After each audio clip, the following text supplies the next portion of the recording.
이름으로 기도합니다. 아멘.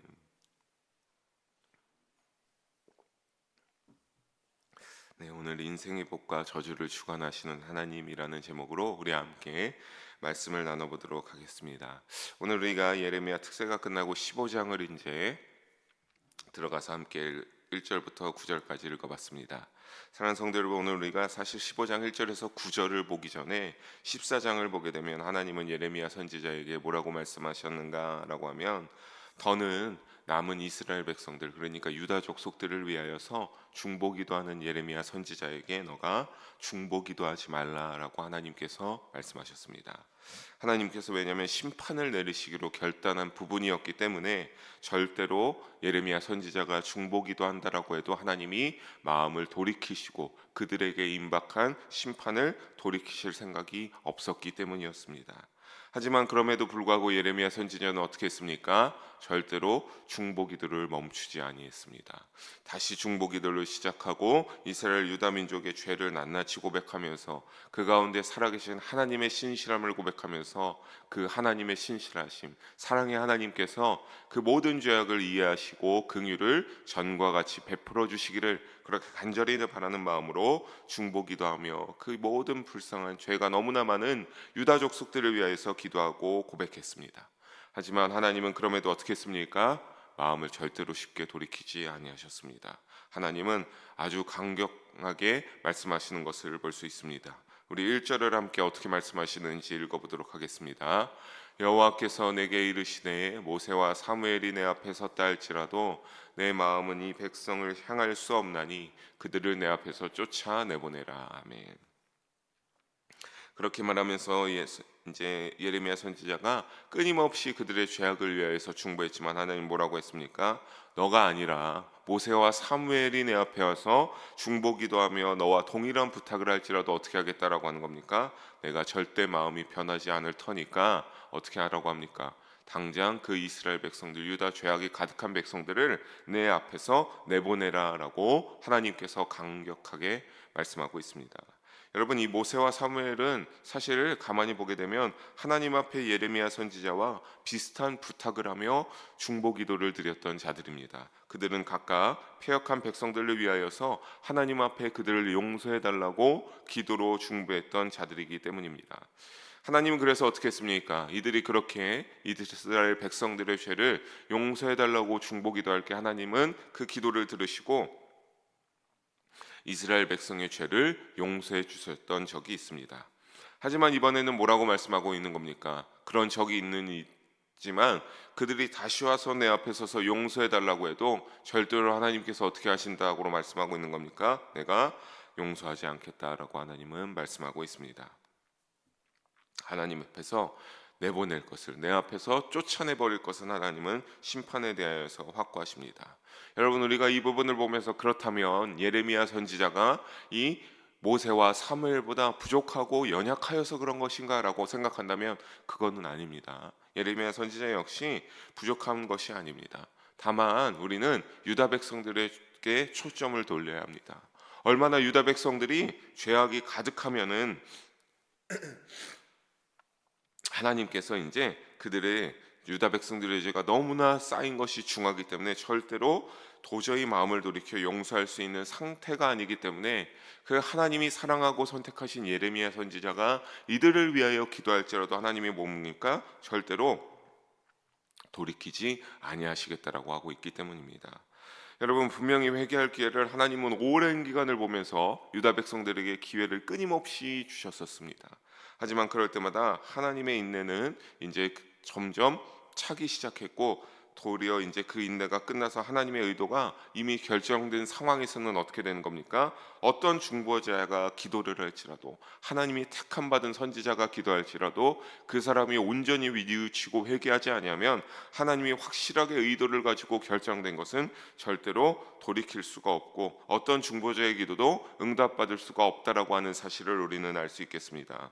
사랑하는 성도 여러분, 이것이 우리에게 주는 메시지는 무엇입니까? 여러분, 우리는 기회가 있을 때 반드시 회개해야 될 줄을 잊지 마시기 바랍니다. 여러분, 우리뿐만이겠습니까? 내 주위에 사랑하는 모든 이들도 기회가 있을 때 회개해야 됩니다.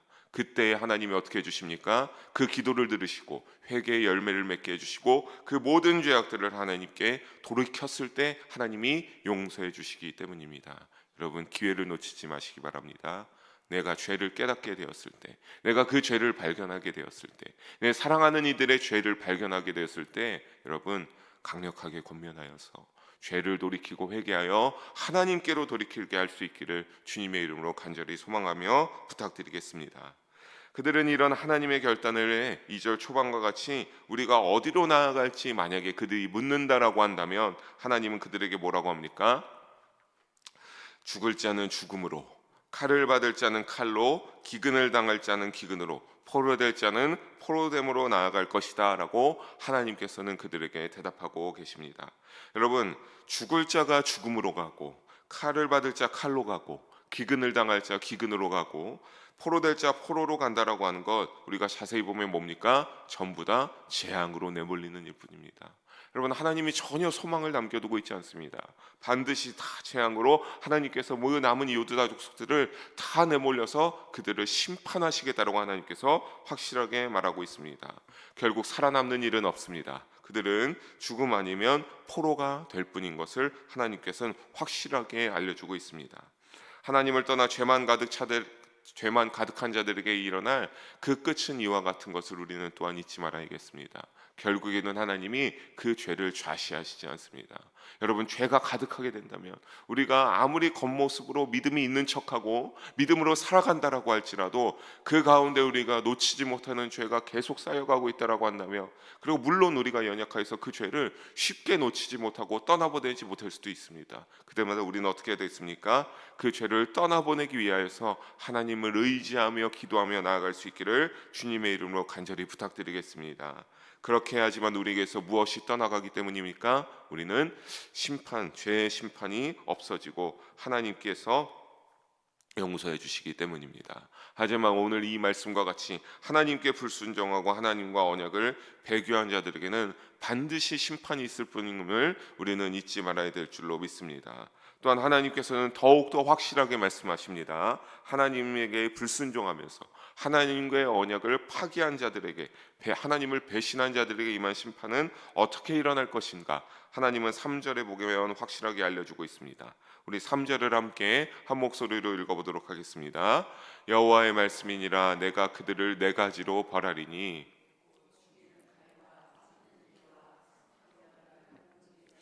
땅의 짐승으로 할 것이며. 아멘. 여러분, 하나님께서 뭐라고 합니까? 너가 돌이키지 않고 끝까지 죄로 인하여서 재앙을 받게 될 때 하나님이 네 가지로 벌하겠다라고 오늘 본문 가운데 말하고 있습니다. 그것은 무엇입니까? 죽이는 칼과 찢는 개와 삼켜말하는 공중의 새와 땅의 짐승, 이 네 가지가 유다에게 심판으로 나타날 것이다 라고 하나님께서 알려주고 있습니다. 여러분, 근데 이거 가만히 보게 되면요, 순서가 나중에 대시로 유다 백성들이 당할 심판의 순서와 아주 정확하게 들어맞습니다. 왜 그렇습니까? 바벨론이 하나님께서 택하서 그 심판으로 택한 나라여서 바벨론이 침공하게 되면 그들의 야만적인 칼부림으로 인하여서 처음에 죽이는 칼로 심판하고 재앙이 일어날 것이라고 그랬죠. 바벨론이 죽이는 칼로 칼부림이 일어날 때 그들은 어떻게 됩니까? 그 칼의 사륙을 통하여서 모두가 진멸되게 되니까 그 목숨을 잃은 이리저리 뒹구는 시체들이 가득할 때 어떻게 하겠습니까? 날짐승과 들짐승의 밥이 될 것이기 때문에 이 말씀대로 결국에는 반드시 하나님께서 심판이 일어날 것임을 우리는 알 수가 있습니다. 그렇다면 사랑하는 성도 여러분, 이런 가혹한 심판이 일어나는 이유는 무엇입니까? 우리는 그것을 4절에서 알 수가 있습니다. 4절에 누가 등장하고 있습니까? 히스기야의 아들 므낫세가 등장하고 있습니다.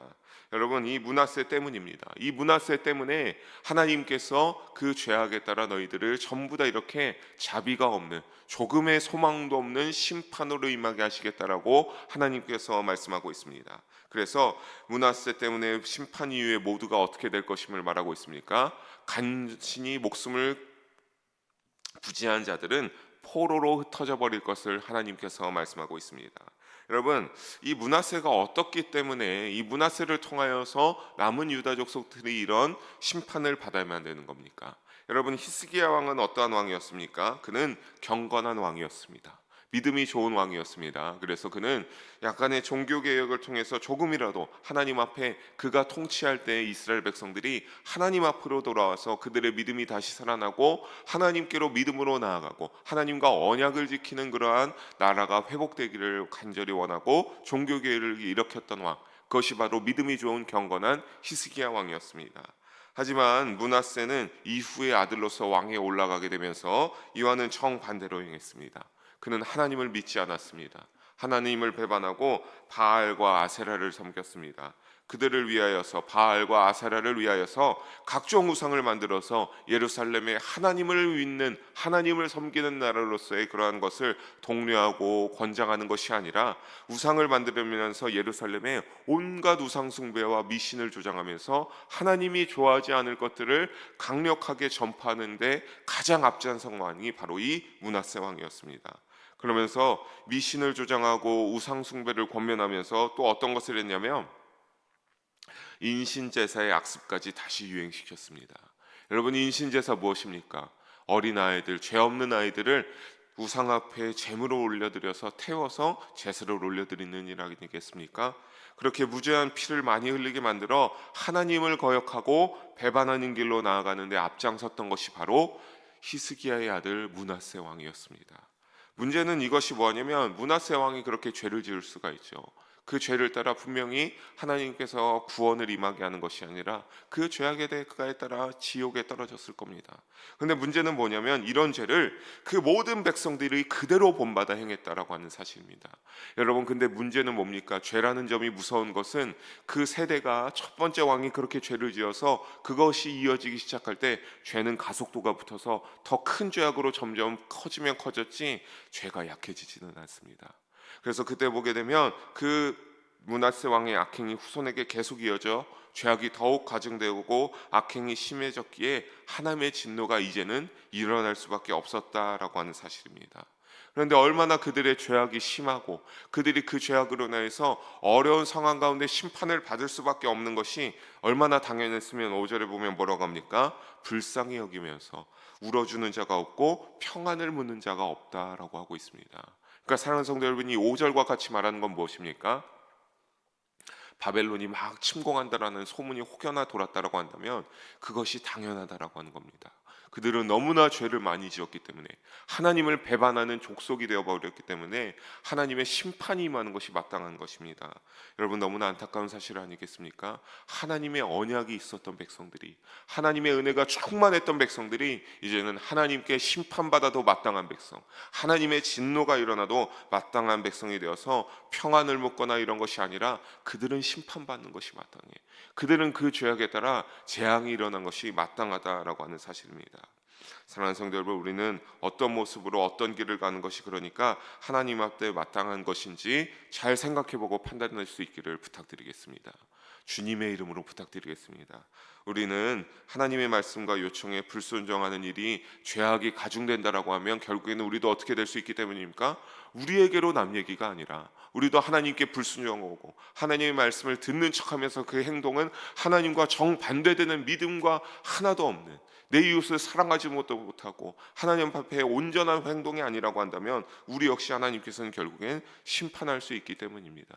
왜냐하면 하나님의 말씀에 불순종하는 일이기 때문입니다. 사랑하는 성도 여러분, 하나님의 말씀을 깨달았습니까? 그 진리를 아셨습니까? 그것이 마음에 많이 와닿았습니까? 내 마음에 찔림이 있습니까? 그렇다면 그 진리에 따라 말씀을 깨달은 대로 순종하며 나아가는 올바른 믿음의 길로 나아가시기를 주님의 이름으로 축복합니다. 사랑하는 성도 여러분, 유다가 이와 같은 기회가 없었던 것이 아닙니다. 유다도 이와 같은 기회를 하나님이 수도 없이 줬습니다. 깨달을 수 있는 기회, 너희가 회개해야 된다, 하나님께로 돌이켜야 된다. 하지만 그들은 어떻게 했습니까? 6절을 함께 다시 한번 읽어보도록 합니다. 함께 읽습니다. 여호와께서 이르시되 내가 나를 버렸고 내게서 물러갔으므로 이는 내가 뜻을 돌이키기에 지쳤음이로다. 아멘. 어떻게 했다라고 합니까? 하나님이 끊임없이 기회를 주고 말씀을 줬지만 그들은 어떻습니까? 하나님의 말씀을 듣기 원하지 않았습니다. 직접 하나님의 말씀을 듣기를 포기하고 하나님의 말씀을 버리고 그들이 오히려 하나님과 계속 거리를 두고 멀어져 스스로 복의 근원에서 멀어져 떠나갔습니다. 하나님은 오래 참으셨습니다. 사랑하는 성도 여러분, 하나님 참 오래 참으십니다. 하나님이 끝까지 참을 만큼 참으십니다. 그러다가 그것이 돌아오기를 바랬으나 그때마다 더 멀어져 가는 것을 보면서 하나님이 뭐라고 합니까? 내가 지쳤다. 내가 이제 너희의 죄에 지쳤다. 내가 이제는 좌시하지 않고 용서하지 않겠다라고 하시면서 실증이 날 정도로 지치신 하나님께서는 그들에게 심판이 있을 것을 말씀하십니다.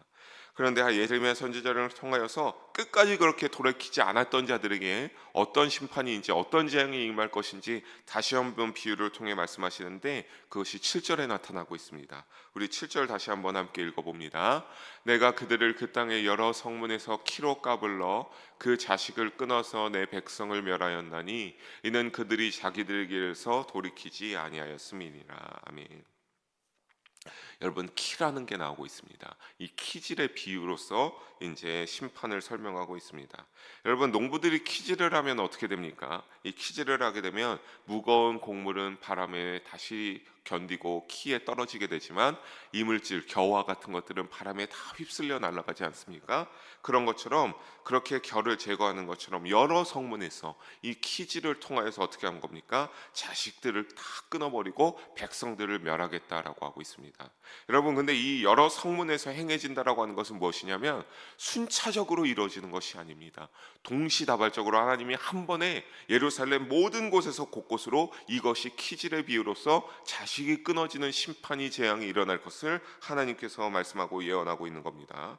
원래 그런데 우리가 여러분 아시지 않습니까? 하나님은 아브라함에게 뭐라고 말하겠습니까? 내가 너에게 모래와 같이 하늘의 별과 같이 많은 자손을 내 대대손손 주시지 않겠다라고 말씀하시지 않으셨습니까? 그런데 그 하나님과의 언약, 약속이 철회되는 결과를 그들의 불순종과 배신으로 맞이하게 되고 있는 것을 우리가 깨달을 수 있겠습니다. 키즈를 통해 맞이할 결과는 너무나 비참합니다. 어떻게 비참한지 우리 8절과 9절 마지막 2절 함께 읽어봅니다. 그들의 과부가 내 앞에 바다모래보다 더 많아졌느니라. 내가 대낮에 파멸시킬 자를 그들에게로 데려다가 그들과 청년들의 어미를 쳐서 놀람과 두려움을 그들에게 갑자기 닥치게 하였으며 일곱을 낳은 여인에게는 쇠약하여 기절하게 하며 아직도 대낮에 그의 해가 떨어져서 그에게 수치와 근심을 당하게 하였느니라. 그 남은 자는 그들의 대적의 칼에 붙이리라. 여호와의 말씀이니라. 아멘. 하나님께서 말씀하신 겁니다. 8절에 뭐라고 합니까? 하나님의 심판으로 전쟁에서 모든 남자가 다 죽게 됩니다. 그래서 누가 더 많아진다? 하나님께서 모래와 같이 자손을 많게 하시겠다라고 했는데 모래처럼 자손이 많은 게 아니라 누가 많아지게 됩니까? 과부가 더 많아지게 되는 현상이 그들에게 일어나게 될 것이다 라고 하나님이 말씀하고 있습니다. 그러면서 그렇게 선언하면서 8절 중반에 보게 되면 파멸시킬 자는 바벨론을 의미합니다. 그리고 이들은 대낮에 쳐들어와서, 이 대낮이라고 하는 건 뭡니까? 여러분, 누가 쳐들어올 때 대낮에 쳐들어옵니까? 예상하지 못한 때에 쳐들어오지. 그러니까 그냥 거침이 없다라고 하는 사실입니다. 예상하지 못한 때에 막강한 병력으로 쳐들어오니까 청년들의 어미는 예루살렘 성을 가리키는데 예루살렘 성이 그들의 공격으로 파괴돼서 두려움과 놀람이 그들에게 임할 것이다 라고 하는 것을 우리가 여기에서 알고 있습니다. 그러니까 정리하여 말씀드린 건 뭡니까? 생각지 못한 때에 공격하여 예루살렘 성은 놀람과 두려움 속에 파괴될 것이다 라고 하나님께서 말씀하고 계신 사실입니다. 이어서 9절에 보게 되면 그렇게 하면서 어떻게 될 것입니까? 7 아들을 낳았던 여인은 그 7 아들을 어떻게 하는 겁니까? 전부 다 잃어버리게 되어서 쇠약하여서 기절하게 되고 그들은 대낮이 어둠으로 바뀌며 기절하고 정신을 잃어 혼미하게 될 것입니다. 당시에 자식이 많은 것은 하나님의 축복이라 여겼습니다. 왜냐하면 노동력이 인정되는 상황이었기 때문에 자식이 많으면 일을 많이 해서 많은 것을 누릴 수 있었기 때문입니다. 그런데 하루아침에 그 7 아들을 전부 잃어버리게 되니까 얼마나 대낮이 떠 있다고 한지라도 그것이 햇빛과 같겠습니까? 소망의 빛이겠습니까? 어두움의 빛이죠. 얼마나 한탄스럽겠습니까? 저렇게 쨍쨍한데 내 모든 7 자녀가 전부 다 한순간에 목숨을 잃어버렸으니 말입니다. 여러분, 이렇게 전부 잃게 되는 날벼락과 같은 극단적인 불행이 그들에게 일어났습니다. 또 설령 살아남았다 할지라도 하나님께서 뭐라고 말씀하십니까? 내가 가만두지 않겠다. 그들을 살아남았다 할지라도 그들의 대적의 칼에 붙인다라고 하는 것은 그들이 살아남은 간신히 붙잡은 목숨이 유지하지 못할 것을 하나님께서는 말씀하고 있습니다. 여러분, 이 상황이 얼마나 이제는 복된 그런 족속에서 저주스러운 상황으로 하는 그러한 하나님의 저주 가운데, 저주스러운 현실 가운데 살아갈 수 있는지 우리는 헤아려 볼 수 있겠습니다. 사랑하는 성도 여러분, 말씀을 정리하면서 우리는 이와 같이 하나님이 그들에게 사실 많은 복을 허락해 주시지 아니하셨습니까? 가나안 땅에 인도하시고 지금까지 많은 삶을, 좋은 것들을, 은혜를 베푸고 복을 허락하여 주셨으나 또 뺏고 저주를 내릴 수 있는 만물의 여호와 하나님이 되심을 우리가 깨닫고 볼 수 있음을 잊지 마시기 바랍니다. 분명한 것은 유다가 많은 은혜를, 주님이 주신 은혜를 입었음에도 그들이 하나님의 말씀을 거역하고 불순종의 길을 택했기 때문에 하나님이 이와 같이 저주를 허락하셨습니다. 여러분, 그러니까 우리는 어떻게 해야 되겠습니까? 능력이 있으신 여호와 하나님 앞에 나아가는 믿음으로, 올바른 믿음으로 늘 살아가기 위해서 깨어있는 우리 모두가 되기를 주님의 이름으로 소망합니다. 여러분, 깨어있는 믿음이 되시기를 바랍니다. 그 깨어있는 믿음으로 이 혼돈한 상황 가운데, 미혹이 많은 세상 가운데 분별함으로 믿음 가운데 늘 살아가시기를 주님의 이름으로 부탁드리겠습니다.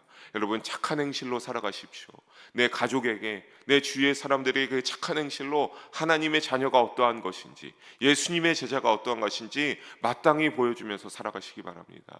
그래서 하나님의 이름이 영광되는 축복의 하늘의 상급이 여러분 개개인의 믿음의 정 속에 쌓이기를 주님의 이름으로 축복합니다. 우리는 그것을 통하여서 하나님이 그 가운데, 우리 인생 가운데 말씀으로 인도하시기 때문입니다. 여러분, 말씀에 따라 살아가는 인생이 되시기를, 믿음의 여정이 되시기를 바랍니다. 그래서 하나님의 말씀에 따라 행하며 살아가는 우리가 되어서 늘 하나님의 풍성한 은혜 속에서 벗어나서 저주에 임하는 것이 아니라 주시는 복을 누리는 우리 모두가 되기를 주님의 이름으로 간절히 축복하며 소망합니다. 기도하시겠습니다. 사랑의 하나님 아버지, 오늘도 귀한 말씀을 나누게 하심을 감사합니다. 모든 영광 하나님 홀로 받아 주시옵소서. 사랑의 하나님, 오늘 말씀과 같이 인생의 복과 저주를, 우리의 모든 것을 주관하실 수 있는 하나님은 바로 만군의 여호와 하나님이 되심을 다시 한번 깨닫게 됩니다. 주의 말씀대로 순종하게 하여 주시옵소서. 주님께 낮은 마음으로 겸손하게 믿음으로 나아가는 우리의 믿음의 여정이 되게 하여 주시옵소서. 그래서 언제나 모든 상황 가운데 주님의 날개 아래 거하며 주님의 은혜와 주님의 긍휼과 복을 누리며 살아가는 우리가 될 수 있도록, 그래서 하나님과 동행하는 우리의 믿음의 삶이 될 수 있도록 주여 인도하시고 축복하여 주시옵소서. 감사드리오며 사랑이 많으신 우리 주 예수님의 이름으로 기도합니다. 아멘.